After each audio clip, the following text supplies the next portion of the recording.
In this lecture, I want to take our 2D stress that we worked on and developed and take it into full 3D. And much of what I'm going to present is from the Regan and Schultz unpublished book. So here we're going to see our full stress tensor in 3D. And we have our coordinate system x1, x2, x3. So we use the components of the stress tensor then are using the on-in convention, and we just use the numbers of those coordinate directions.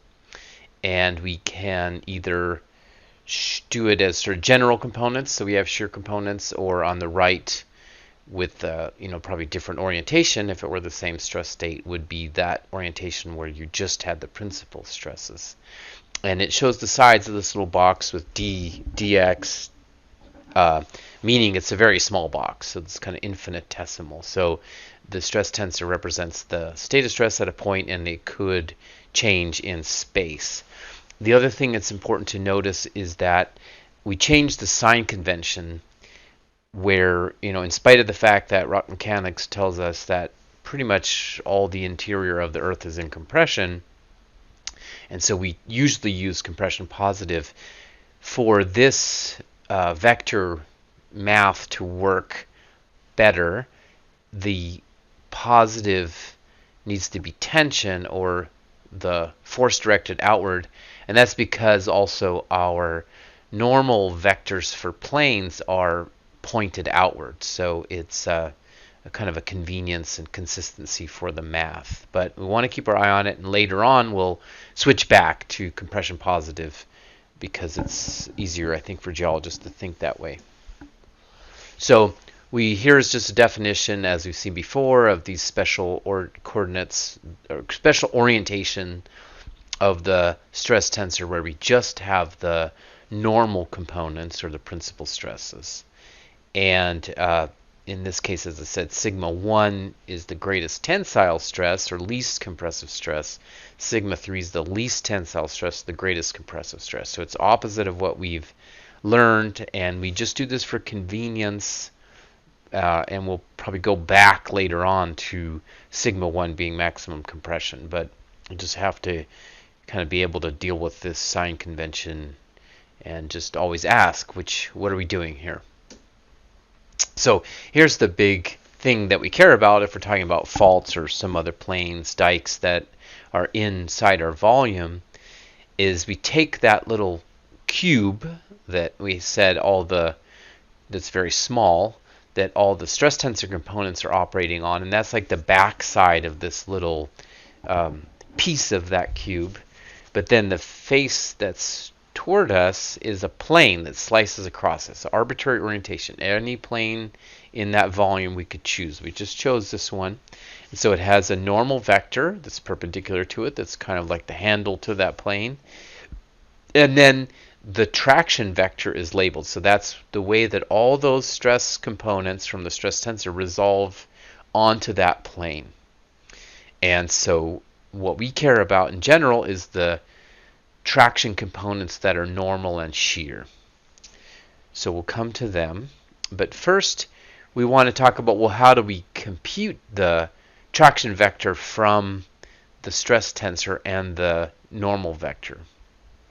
And so here it is. We're basically doing some matrix multiplication, and each component, we can write it really compactly, where the ith component of the traction vector as a function of the normal equals sigma ij times n. So the ith and j those are the indices on the stress tensor, and then n is obviously the normal, so the j is the indices for the different components in the coordinate directions. And so you can see it better in the middle, where we say, okay, the traction component in the one direction is sigma 1, 1 times n, the normal vector component in the one direction, plus sigma 1, 2 times n2 plus sigma 1, 3 times n3, and so on.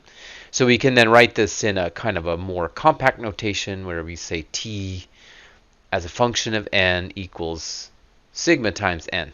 And so that's very compact, but it's really this matrix multiplication that we see in the bottom written out, and which is kind of row times column. And then at the very bottom, we see how we can write the whole thing in a single short compact line in MATLAB. So T equals S star N. And so the next thing that's really kind of clever is, as I said, we just talked about how to get T, its orientation and its magnitude, but what we really care about for most geologic features that we want to know about the stress on them is the normal and shear components. And so what this is trying to show is a stereo net, and this line that has the B along it that's labeled the plane is a dipping plane. It's dipping to the southeast, and let's say the stress tensor is resolved onto that plane, and we get the T, the traction vector. And so what we know is that the traction vector and the normal vector would define a plane. So what we can do is we can take their cross product, and we get kind of just a dummy orientation that's called the B vector. But then once we have the B vector, which is perpendicular to the plane containing N and T, we can basically do another cross product between N and B, and we get the shear traction that's operating along the plane. And that's what we care about. So we're going to do two cross products in the next couple of pages, and that will help us get what we care about. So here we're defining everything. Sigma is the normal component of the traction vector, and tau is the shear component of the traction vector. And we can write basically the normal component is projecting that traction vector onto the normal vector. And so we can say in MATLAB sigma equals dot Tn. And then this next paragraph is about using that null direction, the B. This is sort of the magical direction. It's just like a helper orientation. So we do, T cross N gives us B, and then we're going to do N cross B to give us the line of intersection of the plane of Tn and the plane of interest, and that's the shear traction. So it's written here where it's Ts equals N cross T N cross N, which is N cross B. So here's just repeating that. So again, we get T first, then we project T onto N to get the sigma, the normal traction. Then we do T cross N to get B, which is the dummy direction. And then we do N cross B to get S. And that solves for the shear traction. So in MATLAB, here we can show how we do it, where this is one where we'd say, okay, what are the two components of the traction, in other words, the normal and shear, acting along a plane whose pole has a plunge and trend of 30 to 90, given the following stress components. So it's like a full stress tensor, let's say in XYZ directions. So we set up the S. We remember we have our plunge and trend, two direction cosines function. So we get the components of the normal vector.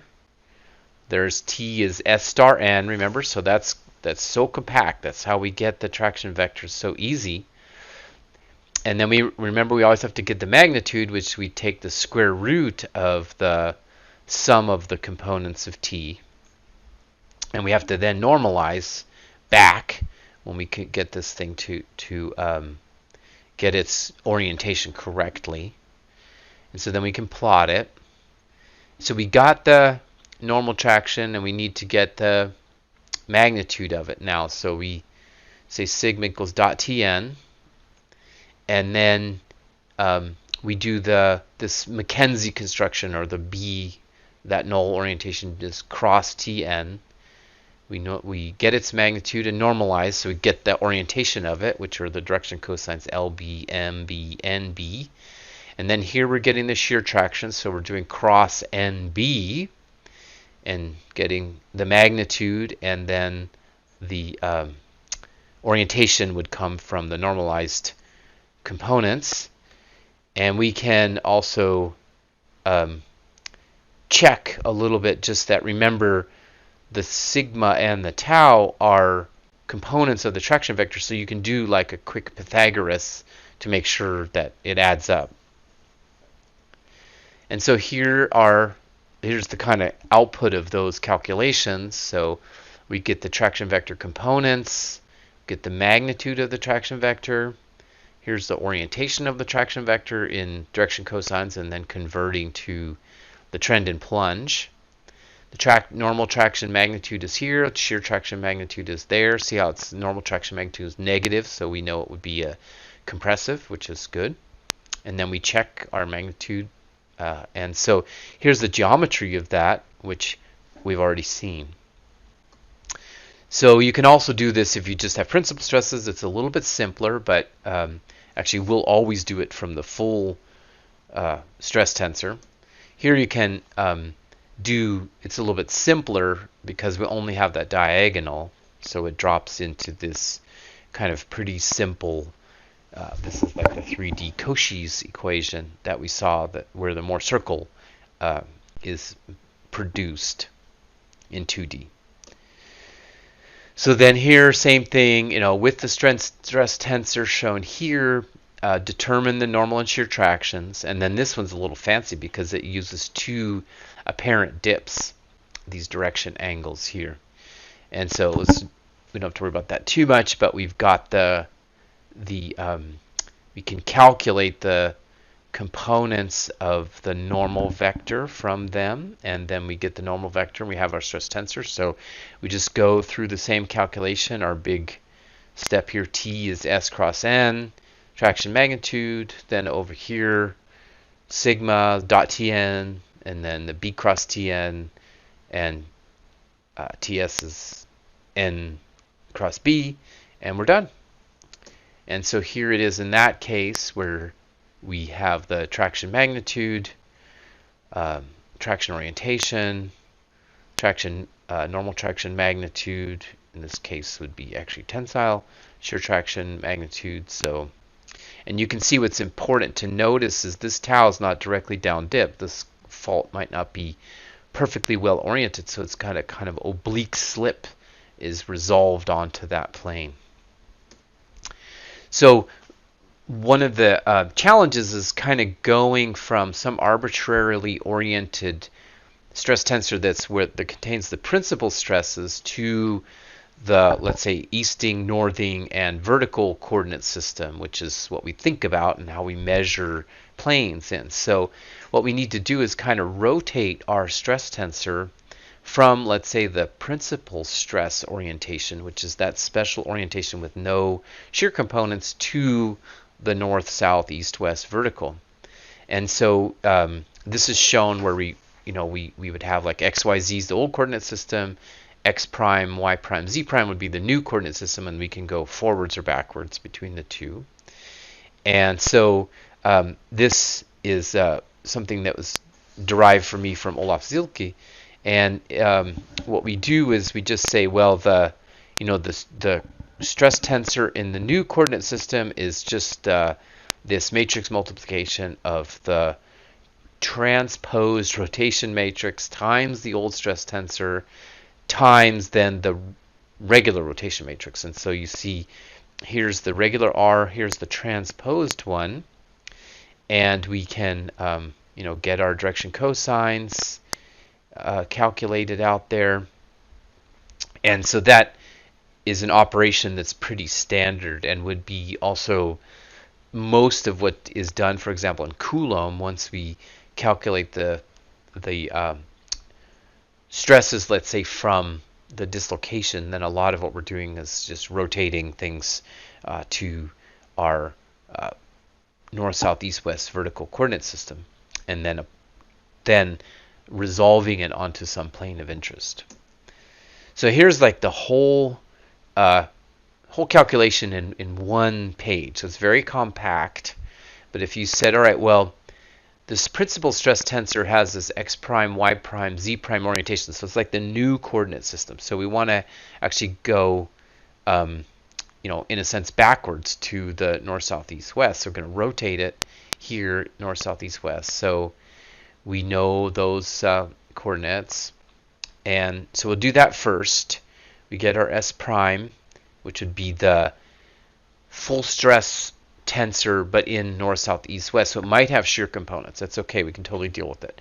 And then we just go through our calculations. So we have, given the plane with the direction cosines n. So this is key, right? So the traction depends on the plane. So the plane changes its orientation. The traction will change its orientation.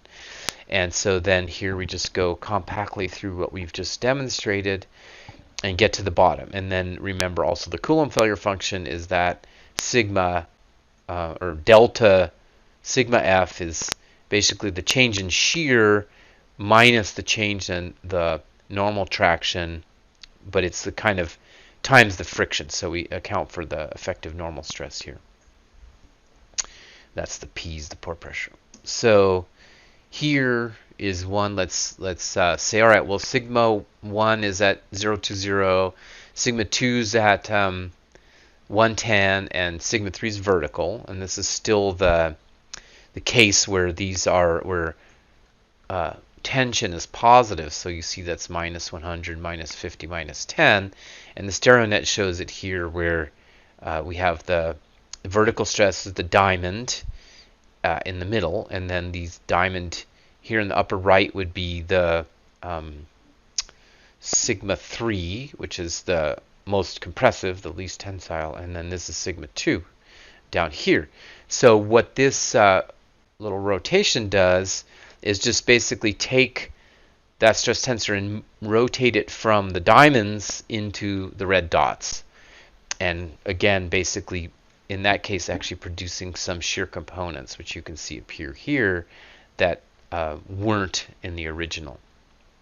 And you see they're just really in the horizontal because we rotated around the vertical axis, so we don't change the vertical shear components. And so that's why there's some of those other zeros there, the Z components. So then this is like the full MATLAB, which you can study, but this build the rotation matrix function just does all the math to kind of get things going. You can see it assumes the angles are in degrees, and we assume we're rotating to north, south, east, west. And so it just sets things up. It has this little talking plot, which just means it's like if you want it to tell you what it's doing, put a 1 there.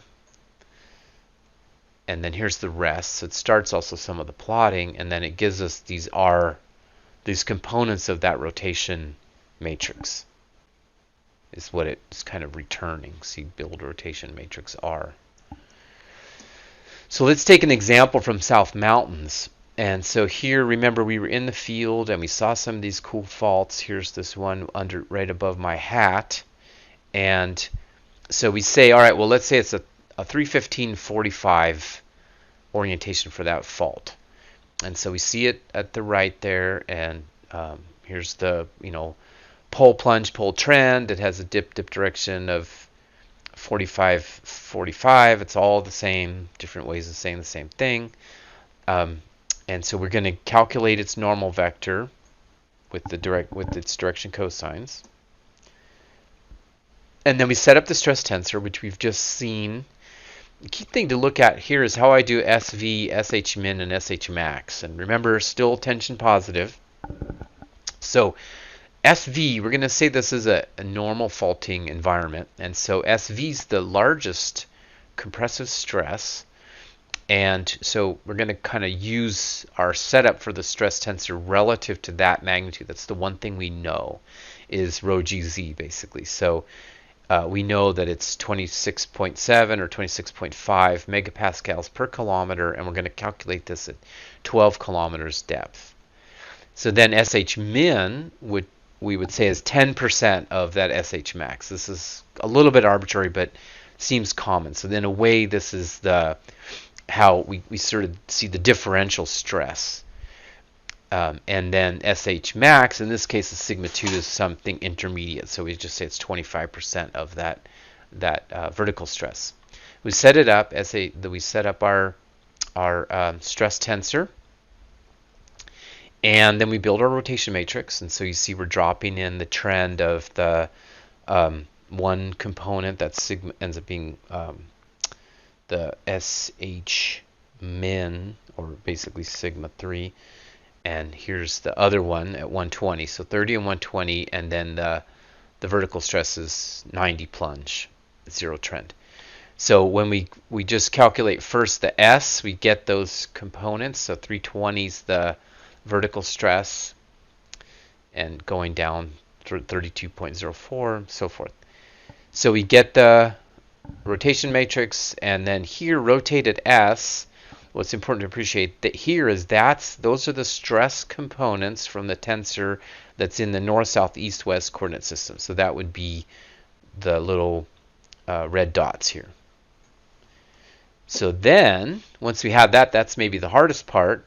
We can just take rotated S times N matrix multiplication, and we get our traction vector, get its magnitude, get its orientation, and then we can get the sigma, the normal traction component, and we start getting some of our information back out. Here's the traction vector components in north, south, east, west vertical direction.